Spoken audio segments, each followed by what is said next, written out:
Une silhouette populaire, une allure de souverain, 10 ans de pouvoir absolu ont fait du général Mobutu un chef d'État sûr de lui qui se veut d'abord le chef du parti officiel, le MPR. Le président de la Cour suprême, le citoyen Bayona, doit lui aussi lui prêter personnellement serment. Au président fondateur du mouvement populaire de la Révolution, président de la République, obéissance à la Constitution et aux lois de la République du Zaïre. Je vous donne acte de votre prestation de serment en tant que premier président de la Cour suprême de justice. La doctrine du parti a pris tout naturellement le nom du fondateur, c'est le mobutisme, dont le maître mot est l'authenticité, une version zaïroise du nationalisme. Quelle est la définition et quelle est la portée du moboutisme? Je ne vous le cache pas, je dois être sincère avec vous. Il y avait dans ce pays certaines habitudes qui faisaient de nous, Zaïrois, en quelque sorte de Belges d'Afrique. Et moi, je me suis révolté contre cela. Ce n'est pas parce que nous avons été colonisés par la Belgique qu'on nous prendrait ici au cœur de l'Afrique comme des Belges d'Afrique avec des habitudes belges et tout ça. Prenons l'exemple des prénoms. Et je l'ai prouvé à mon peuple. Soyons nous-mêmes. Si je vais en France chez vous, eh ben, vous devez, disons à titre d'amitié, me recevoir à votre table. Et, on mangera chez vous à la française. Mais si vous venez chez moi et que je vous donne l'occasion d'être à ma table, mais il faut que vous mangiez vous aussi à votre tour à la zaïroise. Et ce sont ces petits détails-là qui ont leur importance. Et puis, authenticité ne signifie nullement renoncer à la culture universelle. C'est plutôt un apport de notre civilisation, puisqu'elle existe, à cette vaste culture universelle, puiser dans notre passé ce qu'il y a de valable. Quelles sont les réalisations dont vous êtes le plus fier ici au Zaïre depuis votre accession au pouvoir?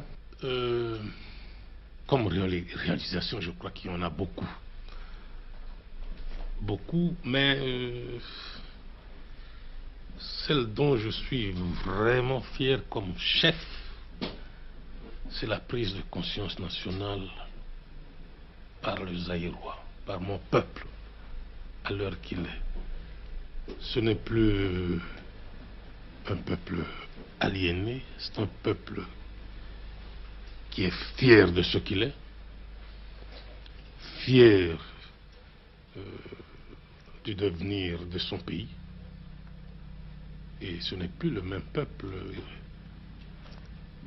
dont on pouvait se moquer, comme ce fut le cas il y a 10 ans. Alors, pourrait-on parler un peu de ce complot? Est-ce que le complot récent était dirigé, d'après vous, contre votre personne ou contre votre régime? La seule chance de réussite pour eux, c'était mon élimination physique. Alors, pour cela, ils ont dû envoyer en France un sous-lieutenant chez une voyante à Paris, qui a examiné. Je ne suis pas un voyant comme cette voyante, je ne sais pas comment ils font, comment font les voyants, qui leur aurait conseillé. Je dis aurait parce que le sous-lieutenant en question, qui est aux arrêts, il est affirmatif, qui leur aurait conseillé le mois de juin. Et la date fixée, c'était prévu pour le coup, c'était le 15 juin. Vous voyez, 2 dates. 30 septembre ou plus tard pour le coup d'État, mon élimination physique le 15 juin, parce que le mois était, d'après la voyante, favorable. Et tout a échoué pour des raisons que vous connaissez déjà. Qu'est-ce que vous attendez de la prochaine visite du président Giscard? Voilà, le président Giscard d'Estaing est un homme d'État que j'ai appris à connaître depuis 1972. Lorsqu'il nous a rendu visite ici, il était de passage. Je l'ai reçu à déjeuner. Depuis lors, j'ai été pris de sympathie pour lui. Et ce que vous devez aussi savoir, c'est que du monde entier. J'étais le tout premier chef d'État à lui adresser un message de félicitations après son élection.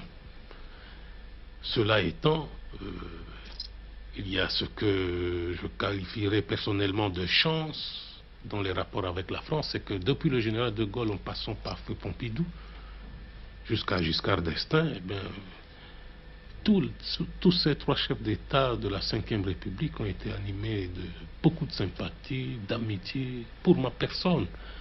Et la venue ici du président Giscard d'Estaing est attendue avec beaucoup d'impatience par tout le peuple zaïrois et son chef, parce que cette venue, cette rencontre au sommet va permettre et à la France et aux Zaïre de renforcer leurs liens sur tous les plans, dans tous les domaines.